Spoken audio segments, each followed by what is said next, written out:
ദൈവത്തിന്റെ അതിപരിശുദ്ധമായ നാമം വാഴ്ത്തപ്പെടുമാറാകട്ടെ. എൻ്റെ എല്ലാ പ്രിയ സഹോദരങ്ങളും സന്തോഷത്തോടു കൂടി ആയിരിക്കുന്നുവെന്ന് ഞാൻ ദൈവത്തിൽ വിശ്വസിക്കുന്നു. നിങ്ങളെ ഓരോരുത്തരും ഓർത്ത് ഈ ദിവസങ്ങൾ പ്രാർത്ഥിക്കുവാൻ ദൈവം തരുന്ന നല്ല സാവകാശത്തിനായി സ്തോത്രം ചെയ്യുന്നു. ഇന്ന് പകൽക്കാലം ഒരു വാഗ്ദത്ത വചനവുമായി നിങ്ങളുടെ മുമ്പിലേക്ക് വരുവാൻ സർവശക്തനായ ദൈവം എന്നെയും ഇടയാക്കിയതിനെ ഓർത്ത് ഞാൻ സ്തോത്രം ചെയ്യുന്നു. ലോകം നിങ്ങളെക്കുറിച്ച് നിരൂപിക്കുന്നത് പോലെ അല്ല ദൈവം നിങ്ങളെക്കുറിച്ച് നിരൂപിക്കുന്നത്. ലോകം കാണുന്ന കണ്ണുകൊണ്ടല്ല ദൈവം നിങ്ങളെ കാണുന്നത്. ദൈവം നിങ്ങളെ സൃഷ്ടിച്ചിട്ടുണ്ടെങ്കിൽ, ആ ദൈവം നിങ്ങളെ ഈ ഭൂമണ്ഡലത്തിൽ ആക്കി വെച്ചിട്ടുണ്ടെങ്കിൽ, ഒരു ദൈവവേലയ്ക്ക് വേണ്ടി നിന്നെ വിളിച്ചിറക്കിയിട്ടുണ്ടെങ്കിൽ, ആ കേട്ട വാഗ്ദത്തങ്ങൾ നിന്നിലൂടെ അവൻ നടത്തിയെടുക്കുവാൻ എൻ്റെ ദൈവം സർവശക്തനാണ്. ഇന്ന് പകൽക്കാലം എത്ര പേർ വിശ്വസിക്കുന്നുണ്ട് ഈ ലോകം നിരൂപിക്കുന്നത് പോലെ അല്ല എൻ്റെ ദൈവം എന്നെ കുറിച്ച് നിരൂപിക്കുന്നത്?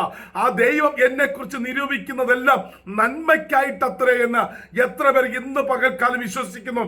ഈ ലോക ജീവിത യാത്രയിൽ ചിലപ്പോൾ കഷ്ടതകളും നിന്ദകളും പരിഹാസങ്ങളും ദുഷികളും നീ അനുഭവിച്ചിട്ടുണ്ടെങ്കിലും ഇന്ന് പകൽക്കാലം ആത്മാവിൽ വിളിച്ചു പറ, എന്നെ കുറിച്ച് ദൈവത്തിന് ഒരു പദ്ധതിയുണ്ട്, എന്നെ കുറിച്ച് ദൈവത്തിന് ഒരു നിരൂപണമുണ്ട്, ദൈവത്തിന് എന്നെ കുറിച്ച് ഒരു ആഗ്രഹമുണ്ട്. ദൈവം എന്നെ വിളിച്ചു വേർതിരിച്ച് കൂട്ടുകാരപരമായ ആനന്ദ തൈലം കൊണ്ട് അഭിഷേകം ചെയ്ത എന്നെ ആത്മാവിൽ മുദ്ര ചെയ്തിട്ടുണ്ടെങ്കിൽ ആ ദൈവം എൻ്റെ മേൽ ഇട്ടിരിക്കുന്ന സകല വാഗ്ദത്തങ്ങളും എന്നെ കുറിച്ചുള്ള നിരൂപണങ്ങളും ദൈവം നടത്തുക തന്നെ ചെയ്യും. ഈ ലോകത്തിൽ ആരൊക്കെ നിന്നെ മാറ്റിയാലും, ആരൊക്കെ നിന്റെ ശുശ്രൂഷയെ വകഞ്ഞു മാറ്റിയാലും, ദൈവത്തിന്റെ സന്നദ്ധിയിൽ മുട്ടിപ്പായിരുന്ന് പ്രാർത്ഥിച്ച് നെടുമ്പാറ വീണ് വചനത്തിന് അടിസ്ഥാനപ്പെട്ട് ജീവിക്കുന്ന ഒരു ദൈവവേദനാണെങ്കിൽ നിശ്ചയമായിട്ട് ഇന്ന് പകൽക്കാലം ഞാൻ ദൂത് വിളിച്ചു പറയുന്നു, ആമേൻ, ദൈവത്തിന്റെ നിരൂപണത്തിനകത്ത നീയും ഞാനും ഇന്ന് പകൽക്കാലമായിരിക്കുന്നത്. അതിനായിട്ട് ദൈവം നമ്മെ ഓരോരുത്തരും സഹായിക്കട്ടെ എന്ന് ആത്മാർത്ഥമായി പ്രാർത്ഥിച്ചുകൊണ്ട്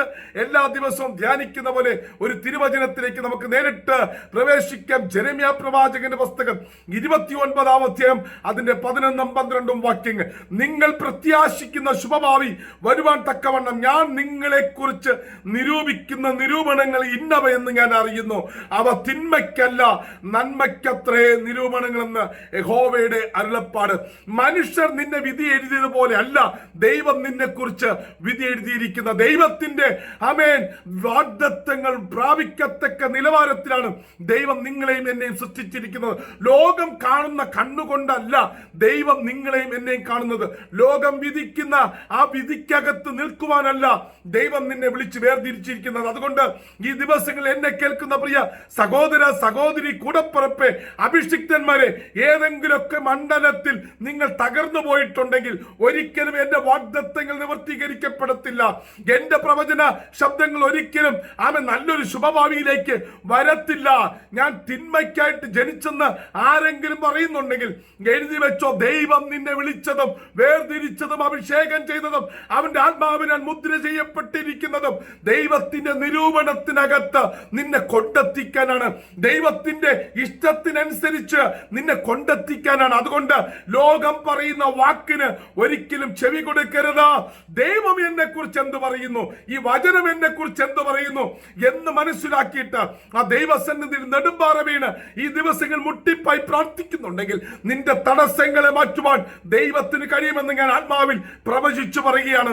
മനുഷ്യർ വിടക്കെന്ന് പറഞ്ഞു കാണും, മനുഷ്യർ നീ ഒരിക്കലും കൊള്ളത്തില്ലെന്ന് പറഞ്ഞു കാണും. നിന്റെ പ്രസംഗം കൊള്ളത്തില്ല, നിന്റെ പാട്ട് കൊള്ളത്തില്ല, നിന്റെ പ്രവർത്തനങ്ങൾ കൊള്ളത്തില്ല, എല്ലാറ്റിലും കുറ്റം കണ്ടെത്തിയിരിക്കാം. ചിലരെല്ലാം നിന്നെ അവൻ വകഞ്ഞു മാറ്റിയിരിക്കാം, നിന്റെ വഴികളെ തടസ്സപ്പെടുത്തിയിരിക്കാം. പക്ഷെ നീ വിശ്വസ്തയോടെ നീതിബോധത്തോടെ ദൈവമുഖം അന്വേഷിച്ച് അവന്റെ മുമ്പിൽ പ്രാർത്ഥിച്ച് മുന്നേറുന്നവനാണോ നിന്നെ കുറിച്ചുള്ള ദൈവത്തിന്റെ പദ്ധതി ഏറ്റവും വലുതാണ്. ആകാശം ഭൂമിക്ക് മീതെ ഉയർന്നിരിക്കുന്നത് പോലെ ദൈവത്തിന്റെ നിരൂപണങ്ങൾ ഏറ്റവും ഉയർന്നതാണ്. സമുദ്രം വെള്ളം കൊണ്ട് നിറഞ്ഞിരിക്കുന്നത് പോലെ ദൈവത്തിന്റെ നിരൂപണങ്ങൾ ഉന്നതമാണ്.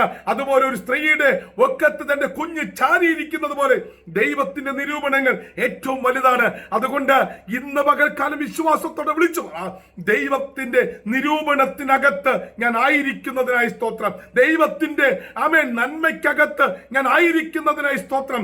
എനിക്കൊരു നല്ല ഭാവിയുണ്ട്, നല്ലൊരു ദൈവികമായ വഴികൾ എനിക്കായി ദൈവം തുറന്നു തരും എന്ന് എത്ര പേർ വിശ്വസിക്കുന്നുണ്ട്? ഇന്ന് പകലിൽ ആത്മവിശ്വാസത്തോടെ വിളിച്ചു പറ, ലോകം പറയുന്നത് പോലെ അല്ല ഞാൻ ജീവിക്കുന്നത്. എന്റെ ദൈവവും ദൈവത്തിന്റെ വചനത്തിന് അടിസ്ഥാനപ്പെട്ട ജീവിക്കുന്നത്. അതുകൊണ്ട് ഒരു പൈശാചിക മണ്ഡലത്തിനും എന്നെയോ എന്റെ ശുശ്രൂഷയോ എന്റെ വ്യക്തിപരമായ ജീവിതത്തെ തകർക്കുവാൻ കഴിയത്തില്ല. ഞാൻ യേശുവിന്റെ രക്തത്തിന്റെ ആമേൻ അകത്താണ്. ആ ദൈവിക വാഗ്ദത്തം ഈ ദിവസങ്ങൾ പ്രാപിക്കുവാൻ ദൈവത്തിന്റെ നിരൂപണത്തിനകത്ത് ആമേൻ നിങ്ങളെയും എന്നെയും ദൈവം കണ്ടിരിക്കുകയാണ്. ദൈവം നമുക്കായി വൻ കാര്യങ്ങൾ ചെയ്യും. അതിനായിട്ട് ഒരുങ്ങുക. May God bless you. Jesus loves you. God be with you.